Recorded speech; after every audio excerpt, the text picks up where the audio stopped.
बाहर जलखिया खाई प्रायतः आमर देह पेट खराब होता है। से आम अनेक समय चूड़ा खाऊ किंतु पिला हेउ कि बड़ लोक सबुबले तो चूड़ा खाया पसंद करती नहीं। तेणु आज मुझे आपण मानक पई चूड़ारे एमिति एक सुआदिया और सहज रेसिपी नहीं आसी जहाँ को आपण सप्ताह को 4 ରୁ 5 दिन आराम रे बनै खाई परिबे। सबुठु भल कथा हेउची ए रेसिपीटी मात्र 10 ରୁ 15 मिनिट भितर बहुत सहज रे प्रस्तुत हेबो। मात्र 2 किना कंचा चूड़ारे एमिति मुसमुसिया चूड़ा चप प्रस्तुत हेबो जहाँ बाहर एकदम क्रिस्पी आ भितर सॉफ्ट रहिबो। थरे खाइले एहार स्वाद आपण मानकु बारंबार बनैयाकु बाध्य करिबो।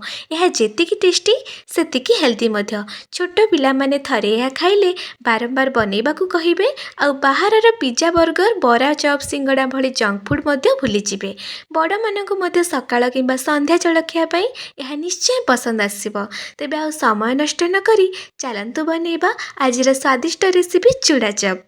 भिडियोटी को बिना स्किप रे शेष पर्यंत निश्चय देखंतु। नमस्कार, दीपांजलि स्नैक्स चैनल को आपण मानकू अनेक अनेक स्वागत।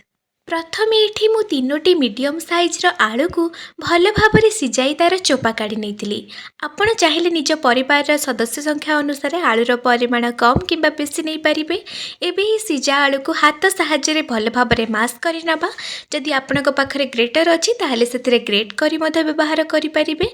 किंतु मास करिबा बेले गोटे कथा निश्चय ध्यान रखिबे, आलू रे बड़ बड़ खंड जेमिति न रहे सेथिपाई एहाकु भल भाव हाथ रे चकटी नियंतु। एबे एहाकु साइड रे रखी चलंतु जिबा नेक्स्ट प्रोसेस को। सेथिपाई मु नेइची एठी गोटे हेमदस्ता सेथिरे देबा 4 ରୁ 5 पाखुड़ा रसुण, 1 इंच अदा को एमिति काटी नेबा आ 2टी कंचा लंका। बस एतिक जिनस दे एहाकु भल भाव आमे छेची नबा। यार गोटे दरदरा पेस्ट बनै दबा रेडी करि दबा। आपण चाहिए अदा रसुण को बाटिकी नहीं पारंती किंतु छेचा मसलार टेस्ट किछि अलग थाए। एबे एहाकु साइड रे रखी दबा आ चलंतु जिबा हमर कुकिंग प्रोसेस को। सेथिपाई कढ़ई किंबा पैन गरम करी सेथिरे आमे दबा 1 ରୁ 2 चामच रिफाइन तेल। तेल भल भाव गरम हो गला परे एबे आमे सेथिरे दबा अध छोट चामच सोरिष, अध छोट चामच जीरा सोरिष टिके भल भाव फुटी आसिले सेथिरे आमे जो छेचिकी रखिथिले अदा रसुण लंकार पेस्ट को दे दबा। आउ ए सब को हल्का टिके भाजी नेबे जहा द्वारा तार कंचा स्मेलटा कटि जिवो। ए सब आपण लो फ्लेम रे ही करिवे, हाई फ्लेम रे बिल्कुल भी करिवेनी नहले पोड़ी जिवो। अदा रसुण टिके भाजी हे गला परे सेथिरे मु एठी फाळे पियाज को एही परि चुना चुना करी काटी रखिथिली ताकू देई देली। पियाज को आमे हल्का सॉफ्ट और गोल्डन कलर आसीबा जाए भाजिबा। एठी हमर पियाज भाजी हेबा सह नरम हे आसिलानी। एबे सेथिरे 1/4 टीस्पून हळदी गुंड, 1/4 टीस्पून जीरा गुंड देई भल भाबरे मिक्स करि नबा। आउ एबे सेथिरे 1/4 टीस्पून लंका गुंड, हाफ चामच लूण देई भल भाबरे सबको गोळेई नबा। आउ एठी देखंतु मसलार कलर केते भल भाबरे चेंज हे आसिलानी। आउ एबे सेथिरे काटी रखिथिबा किछि भृसंग पत्र को देई दबा जहा कि टेस्ट को आहुरी बढ़ाई देई थाए। एहा को टिके गोळेई देई सेथिरे आमे आगरो मास कर रखिथिबा आलू चकटा को देई दबा। आउ हल्का भाबरे स्पैचुला सहाय्य रे मिक्स करि नबा जेपरे चकटा आलू तेल रे भाजी हेइथिबा रसुण, पियाज, अदा लंका मसला रे भल भाबरे कोट हे जिवो। आउ देखंतु एठी मु गोळेई भल भाबरे आलू गुडी को मसला सह मिक्स करुची। गोटे कथा सबु बेले मने रखंतु, आलू सह मसला जेपरि भल भाबरे मिसिबो सेही परि भाबरे धीरे धीरे गोलाई मिक्स करिवे। मिसाइबा बेले चेष्टा करिवे जे आलू कोनोसी जगह बड़ बड़ खंड होई न रहू। स्पैचुला सहाय्य रे हल्का चापी चापी एवं गोलाई मिक्स करिवे जहा द्वारा आलू सह मसला एकदम समान भाबरे मिसिबो। एठी देखंतु हमर चूड़ा चप पई सुआदिया आलू पुरो एकदम भल भाबरे प्रस्तुत होई जाईची। एबे याकु साइड रे रखी चलंतु जिबा नेक्स्ट प्रोसेस को। एपटे गोटे बाउल सेथिरे मु एठी मापिकी 2 गिना चूड़ा नेउची। आपण निज हिसाब रे नेबे। आ चूड़ा को भल भाबरे धोई नै जो गिना रे आमे चूड़ा नेइथिले सेथिरे मापिकी पानी दबा। आ तापरे 2 ରୁ 3 मिनिट पई ढांकी की छाड़ी दबा। आउ प्राय 2 ରୁ 3 मिनिट पर्यंत पानी रे भिजई रखिथिबा चूड़ा को भल भाबरे छाणी एई भली गोटे प्लेट को काढी नबा। मने रखंतु केबे भी 2 ରୁ 3 मिनिट रो अधिका चूड़ा को बतुरेबे नाही किंबा चूड़ा रे पानी अंश रखिबा को देबे नाही नहले पानी सोक करि नबा और चूड़ा चप बनेबारे असुविधा हेबो। आउ देखंतु एठी हमर चूड़ा गुडी को भल भाबरे बतुरी फुली जाईची केमिति गोटा गोटा बा खिला खिला हे रहिची। एबे सेथिरे 1/4 टीस्पून लूण, 1/4 टीस्पून हळदी गुंड पकाइदेबा। तापर मुझे अल्प लंका गुंड पकाउची, जेहेतु आम घरे टिके अधिक राग खाइबाकू पसंद करती से देउची। तेबे आपण माने चाहिए ये स्टेप टी संपूर्ण स्किप करें। एबे से किछि भृषंग पत्र पकाइदेबा। एबे हाथ साहाय्य सबको भल भाव चकटी नबा। ठीक अटा चकटिबा भली धीरे धीरे गोलाई गोलाई चकटी नेबे। चकटिबा समय देखिए चूड़ा धीरे धीरे एकाठी बांधी होई नरम डो भली प्रस्तुत होइजिबो। एहीपरि चकटिले चूड़ा एकदम सुंदर डो भली प्रस्तुत होइजिबो। एठी देखंतु मु धीरे धीरे हाथ रे गोलाई गोलाई चापी चापी याकु ठीक अटा चकटिबा भली भल भाव चकटी नेउची। एही स्टेप रे टिके भल भाव चकटिबे, काहेकि ना जेते भल भाव चकटिबे सेते चॉपटी सुंदर हेबो। चकटिबा समय देखंतु यह अलग अलग होई रहुना, संपूर्ण मिश्रणटी एकाठी होई गोटे स्मूथ डो भली आकार नेउची। एबे याकु आकार देबा बहुत सहज हेबो। चॉप कढिबा बेले हाथ रे लागिबनी कि फाटिबनी, आ छाणिबा बेले मध्ये भांगिबार कोनोसी भय नाही। हाथ रे अल्प तेल किंबा पानी लगाई नेबे, या द्वारा डो हाथ रे लागिबनी एवं चॉप र आकृति मध्ये बहुत सुंदर आसीबो। एबे प्रस्तुत करी रखितिबा चूड़ा डोरु अल्प अल्प करी नै एहीपरि गोल गोल बॉल तैयारी करी नबा। मुझे टिके बड़ साइज रो बॉल बनाउची, जहा द्वारा चॉपटी देखिबाकू मध्ये सुंदर लागिबो। आपण माने चाहिए निज पसंद अनुसार छोट किंबा बड़ साइज रे बनै परिबे। आउ एपटे आमे आगरु प्रस्तुत करी रखिथिबा आलूर स्टफिंग को मध्ये एहीपरि छोट छोट गोला करी प्रस्तुत करी नबा। प्रत्येक गोलार साइज प्राय समान रखिबे। बे आमे जेउ चूड़ार गोला प्रस्तुत कर रखिथिलु सेथिरु गोटे नै प्रथमे हाथ साहाय्य रे एहीपरि हल्का भाबरे चापी फ्लैट करी नबा। तापरे धीरे धीरे हाथ रे चापी चापी याकु गोटे कप शेप रो करी दबा। ठीक जेमिति आमे काकरा पिठा किंबा मंडा पिठा गढ़िया बेले करू सेहीपरि आराम रे तयारी करिवे। एबे यार मझी रे आगरु प्रस्तुत कर रखिथिबा आलूर पुर को एपरि रखिदबा।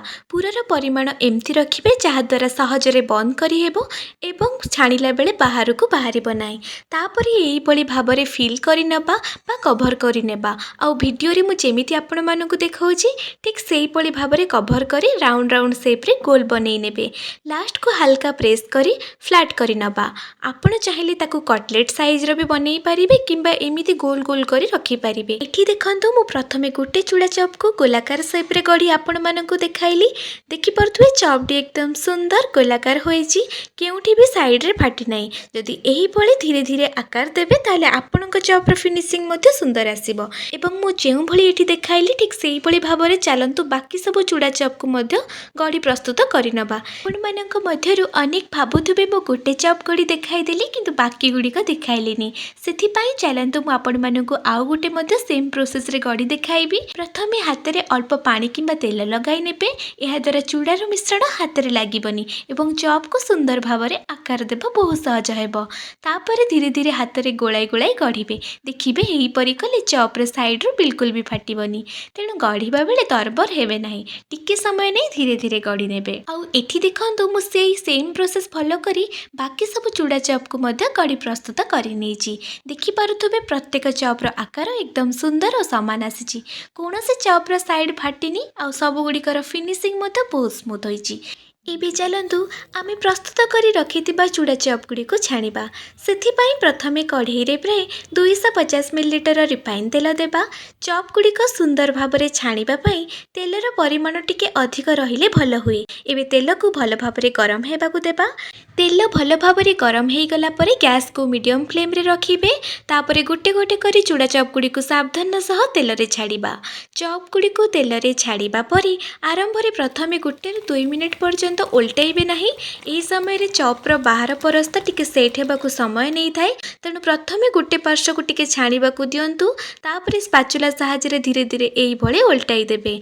एही परि करी मझिरे मझिरे ओल्टाई छाणिबे, जहा द्वारा चॉप रो सब पार्श्व समान भाबरे छाणी हेबो। देखिबे धीरे धीरे चॉप रो रंग बदलिबा आरंभ करिबो एवं सब पार्श्व एकदम सुंदर गोल्डन ब्राउन कलर आसीबा आरंभ करिबो। आउ एठी देखंतु मु प्रथमे छाणुथुबा तीनोटी चूड़ा चॉप गुड़ी को भल भाबरे छाणी नेची। एबे याकू गोटे प्लेट को काढी नबा। आउ यार शेप को मध्य टिके लक्ष्य करंतु। छाणिबा परे या ठीक दुकान में मिलुवा चॉप किंबा काकरा भली सुंदर आकार नेची। कोनोसी जगारु फाटी नाही किंबा भांगी नाही। ठीक सेहीपरि भाବରେ ଚାଲନ୍ତୁ ବାକି ସବୁ ଚୁଡ଼ା ଚପ୍ ଗୁଡ଼ିକୁ ମଧ୍ୟ ଛାଣି ନେବା। ପ୍ରତ୍ୟେକକୁ ମିଡ଼ିୟମ୍ ଫ୍ଲେମ୍ରେ ହିଁ ଛାଣିବେ ଏବଂ ମଝିରେ ମଝିରେ ଧୀରେ ଧୀରେ ଓଲଟାଇବେ, ଯାହାଦ୍ୱାରା ସବୁ ପାର୍ଶ୍ୱରୁ ସମାନ ଭାବରେ ଛାଣି ହେବ। ଦେଖିବେ ଧୀରେ ଧୀରେ ସବୁ ଚପ୍ରେ ସେଇ ସୁନ୍ଦର ଗୋଲ୍ଡେନ୍ ବ୍ରାଉନ୍ କଲର୍ ଆସିବ। ବାହାରୁ ଏକଦମ ମୁସମୁସିଆ ଆଉ କ୍ରିସ୍ପି, ଆଉ ଭିତରୁ ସଫ୍ଟ ଓ ସୁଆଦିଆ ହୋଇ ପ୍ରସ୍ତୁତ ହେବ। ଆଉ ଏଠି ଦେଖନ୍ତୁ ମୁଁ ସେଇ ସେମ୍ ପ୍ରୋସେସ୍ରେ ବାକି ସବୁ ଚୁଡ଼ା ଚପ୍କୁ ମଧ୍ୟ ଛାଣି ନେଇଛି। ଏଠି ଦେଖନ୍ତୁ ଆଳୁ ପୁର ଭରା ଆମର ଚୁଡ଼ା ଚପ୍ ଏକଦମ ଭାବରେ ପ୍ରସ୍ତୁତ ହୋଇଯାଇଛି। ସତ କହିବାକୁ ଗଲେ ଦେଖିବାକୁ ଏହା ଯେତିକି ସୁନ୍ଦର ଲାଗୁଛି, ଖାଇବାକୁ ତାଠୁ ଆହୁରି ବେଶୀ ସୁଆଦିଆ। ବାହାର ପଟ ଏକଦମ କ୍ରିସ୍ପି ଆଉ ଭିତରେ ରହିଛି ସଫ୍ଟ ମସଲାଦାର ଆଳୁ ପୁର। ଆପଣମାନେ ମଧ୍ୟ ଏହି ସେମ୍ ପ୍ରୋସେସ୍ ଫଲୋ କରି ଘରେ ଥରେ ନିଶ୍ଚୟ ବନେଇ ଖାଆନ୍ତୁ। ମୋର ବିଶ୍ୱାସ ଥରେ ବନେଇ ଖାଇଲେ ବାରମ୍ବାର ଏହିପରି ବନେଇବାକୁ ଇଚ୍ଛା କରିବେ। ପିଲାଠାରୁ ବଡ଼ ପର୍ଯ୍ୟନ୍ତ ସମସ୍ତଙ୍କୁ ଏହି ଚୁଡ଼ା ଚପ୍ଟି ବହୁତ ପସନ୍ଦ ଆସିବ। ଆଶା କରୁଛି ଆଜିର ଏହି ରେସିପିଟି ଆପଣଙ୍କୁ ନିଶ୍ଚୟ ଭଲ ଲାଗିଥିବ। ଯଦି ଭିଡ଼ିଓଟି ଭଲ ଲାଗିଥାଏ ତାହେଲେ ଗୋଟିଏ ଲାଇକ୍ କରନ୍ତୁ, ନିଜ ସାଙ୍ଗସାଥି ପରିବାର ସହ ସେୟାର କରନ୍ତୁ। ଯଦି ଆପଣ ଆମ ଚ୍ୟାନେଲରେ ନୂଆ ଅଛନ୍ତି ତାହେଲେ ଚ୍ୟାନେଲକୁ ସବସ୍କ୍ରାଇବ୍ କରିବାକୁ ଜମାରୁ ଭୁଲିବେ ନାହିଁ। ଆଜି ପାଇଁ ଏତିକି, ପୁଣି ଦେଖାହେବ ଆଉ ଏକ ନୂଆ ଓ ସୁଆଦିଆ ରେସିପି ସହ। ରହୁଛି, ନମସ୍କାର।